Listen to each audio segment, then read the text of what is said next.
안녕하세요. 허브경제TV입니다. 오늘 볼 종목은요, 포스코 인터내셔널입니다. 오늘 좀 양봉이 좀 나아졌습니다. 예, 시장도 뭐 나쁘지는 않았죠. 예, 어저께까지 되게 무서웠는데, 그래도 어저께 꼬리 달고 올라오고, 지금 61선, 그 다음에 여기는 요 라인 정도를 좀 버텨내면서 마무리가 됐고요. 내일 밤에 잭슨홀 미팅에서 파월 의장의 연설이 있을 건데, 거기에서 뭔가, 굉장히 좋은 얘기가 나올 거라기는 좀 기대하기 어렵죠. 늘 파월 의장이 가지고 있었던 관점은 좀 신중하자. 어떤 데이터를 봐야 된다. 뭐 이런 얘기들을 했을 거예요. 할 거예요, 아마. 예, 그러면서 금리 인하에 대해서 뭔가 직접적으로 얘기를 하진 않을 것 같고, 만약에 예상은 뒤엎고 금리 인하에 대해서 직접적으로 좀 좋은 얘기를 해준다, 해야 된다, 필요하다라고 하면은 월요일 날 시장은 조금 반등을 빠르게 보여줄 수 있지 않을까라고 생각을 합니다. 토요일 날 같은 경우는 한일 정상회담이 있고, 일요일 날 같은 경우는 중국에 우리가 특사를 파견을 하고요. 월요일 같은 경우는 25일인가요? 한미 정상회담이 있죠. 그러면 이런 회담 등을 통해서 좀 언급되는 것들이 있을 거 아니에요? 그리고 그 부분에 대한 포함되어 있는 뭐 업황이라든 종목들이 조금 움직여줄 가능성도 있겠구나라고 생각하시면 되겠어요. 지금 이 구간에서 이중바닥을 그려나가고 있고요. 여기서 만약에 이렇게만 돌파한다라고 하면은 충분히 뭐 할 수 있다? 추세 전환이 이루어질 수도 있는 자리다. 이게 지금 한미 정상회담에서 또 기대가 되는 부분이 알래스카 쪽이 있을 수 있죠.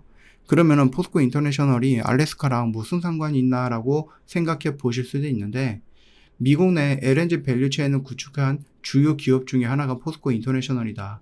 그래서 이재명 대통령이 트럼프 대통령을 만난다라고 했을 때 이 알래스카 관련되어 있어서 어떤 얘기들이 있지 않을까.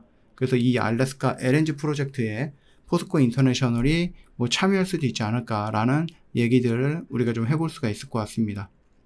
그래서 포스코 인터내셔널이 검토 중인 LNG 파이프라인이라든지 터미널 프로젝트에 대한 협력 가능성 염두에 두면 되겠다.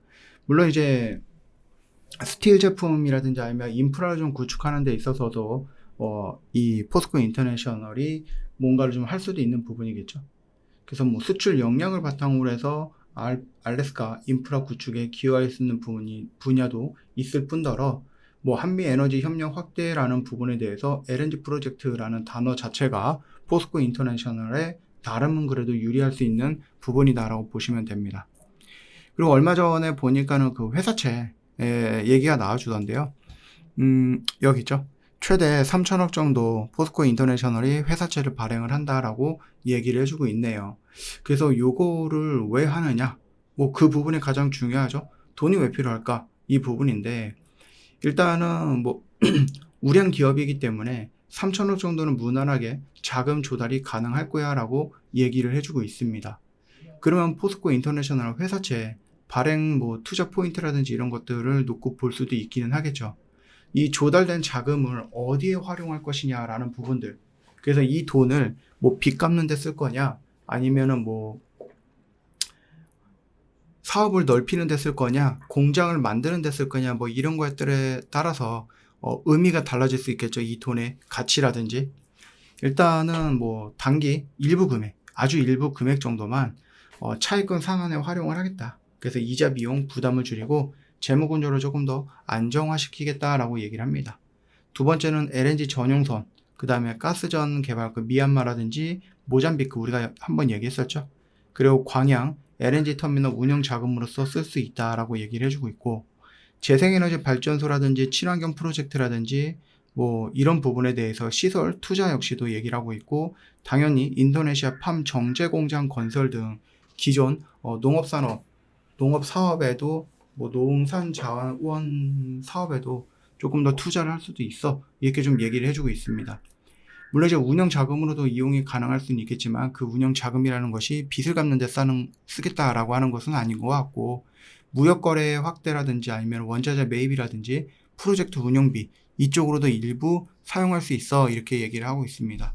지금까지 보여줬던 그 자금 조달한 자금이 어디에 쓰이는가를 우리가 예상을 해보면은 요 구간에서 사용이 된다라고 하면은 좀 나쁘지는 않다. 그렇게 좀 생각을 할 수 있는 거겠죠. 이게 뭐냐, 정말로 3천억이라는 돈을 이 회사채를 발행해서 현금을 확보하면 이 돈을 가지고 그냥 이자가 100억, 이자가 1,000억이니까 이자 내고 빚 2,000억이니까 이거 갚는다. 이거는 아니란 얘기죠. 물론 여기서 단기 차입금이 얼마 정도 활용이 되겠지만 대부분의 이 돈은 다른데 조금 더 성장할 수 있게끔 사용이 될 거다라고 하니 이 회사채 발행하는 부분에 대해서 막 그렇게 악재로서 우리가 생각해 볼 필요는 없겠다, 이렇게 좀 말씀을 드려보도록 하겠습니다. 저 허브경제TV 공식 채널을 보시면 정말 중요한 것들 깔끔하게 정리해서 올려놨거든요. 이것만 놓고 보셔도 정말 도움 많이 될 거라고 생각합니다.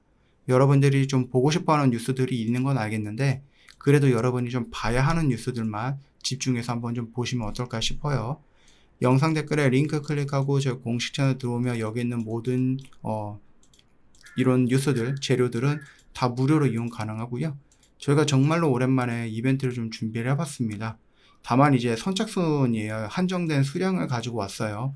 그래서 저희가 뭐 8월 21일 날 시작했으니까 8월 30날에 이벤트 마감이요, 이게 아니고 준비된 수량만큼 여러분들 챙겨갈 수 있게끔 마련을 해놨으니까 남들한테 뺏기지 마시고 빨리빨리 오셔가지고 저희 허브경제TV한테 문의 남겨놓으시고 같이 한번 해보자라고 말씀을 드려보도록 하겠습니다. 다음 주까지는 굉장히 좀 어수선한 시장이 될 겁니다. 그리고 굉장히 변동성도 있을 것 같고, 아니면은 완전히 조용한, 쥐 죽은 듯이 조용하게 눈치 보는 시장이 될 수도 있을 것 같고, 혼자 하기에는 조금 어려울 수 있는 시장일 수 있으니까 여러분들 놓치지 말고 저희 허브경제TV를 찾아오셔라 라고 말씀을 드리고 마무리할게요. 수고하셨습니다.